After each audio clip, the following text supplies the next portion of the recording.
波に乗っていくかと思われたメッツだが、ファンの期待は儚くも散っていくことになりそうだ。日本時間4月27日、メッツはビシェット選手をショートへ再コンバートし、ロッキーズとのダブルヘッダーに臨む。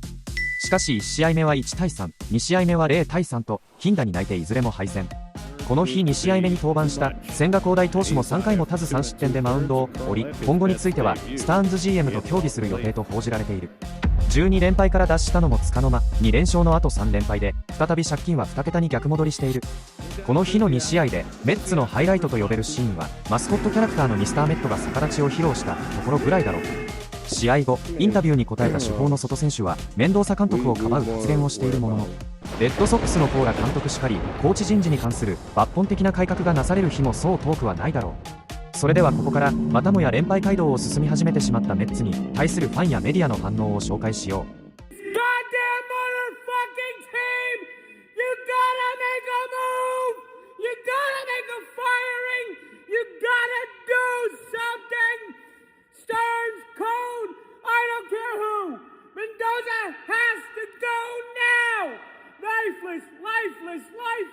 Lifeless.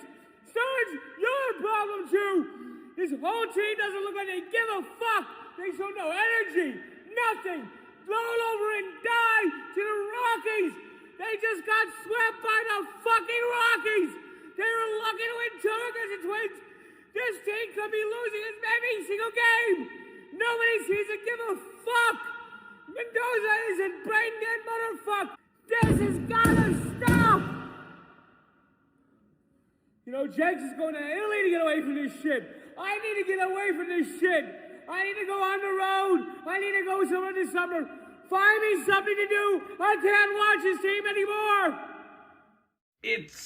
It's somehow getting worse. This is games 27 and 28 in New York Mets. Carlos Mendoza after the game saying, I'm going to be honest with you, I ain't seen nothing like this in my life. And you know what? Same. To go from a 12-game losing streak to snapping said streak barely, they tried to give it back to Minnesota by allowing them to tie it in the 8th inning, to then turn around and be swept by the Rockies. It's really unfathomable, and it's the second worst start in franchise history. And the teams that they are in company with those starts, you want nothing to do with. They have 9 of the 28 games that they've played this season where they're scoring 0 or 1 run. Nolan McClain Day, he goes 5+, 5 hits, 2 runs, 1 earned, 2 walks, 7 Ks. And this man looks like the next coming of Jacob deGrom, not only in his stuff, but in the fact that this team is going to screw him over every time he takes the bump. The opportunities were there. The pitching has been there outside of Kodai Senga. And they score 1 run over 18 innings. Senga going 2 1/3 after the game. Mendy saying there is no spot for him in the rotation at this point.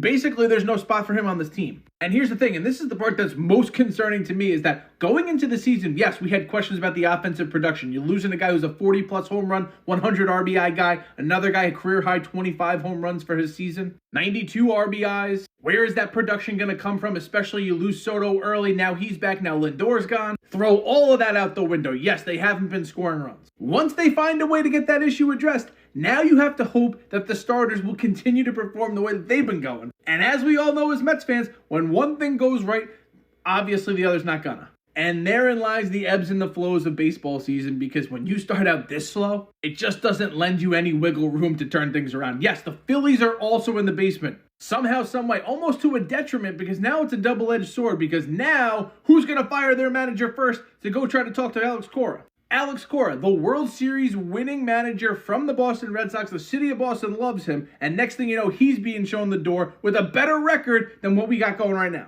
I'm not saying that the manager is going to fix any problems. It's probably not going to. It's a sacrificial lamb at this point. David Stern's got to throw somebody else under the bus. But at the exactly 1 month mark of this season, it's basically looking like it's over. And that's not me talking, that's history, statistics. David Stern's little spreadsheets are probably telling him the same thing. He built this team the way he thought that he could compete, and not a single puzzle piece has fallen into place for him. Gutted to say that we haven't even made it to Memorial Day, and this season is dead on. So where do the Mets go from here? Honestly, I have no idea. After the game, Carlos Mendoza said he has never seen anything like this, referring to the offense and the prolonged offensive slumps from so many guys. And I concur. I've never seen anything like this, especially with players, some of the players of the caliber that the Mets have on this roster. They've now scored 2 or fewer runs in half of their games, 14 of 28. 0 or 1 run in 10 of 28 games, so over a third of their games. They have the fewest runs scored in Major League Baseball, and it just seems at this point that when they fall down 1-0, 2-0, it's almost an insurmountable hill to climb. Obviously, when you're in a situation like this and you've lost 15 of 17 games, the questions start to get asked about the manager, and Carlos Mendoza was asked those questions again today. He said all the right things, that he is just focused on getting this team turned around, not stuff that's out of his control. I don't think that this organization wants to move on from Carlos Mendoza. I don't believe this is Carlos Mendoza's fault. But again, you're in this type of a tailspin, and those questions will start to be asked. The other question that has to be asked and was asked is what's next for Kodai Senga. Carlos Mendoza said that he and David Stearns were going to have to get together and discuss what comes next. Kodai Senga said that if asked, he thought that he could move to the bullpen. He was not as forthright about whether or not he'd be open to a demotion to the minor leagues again.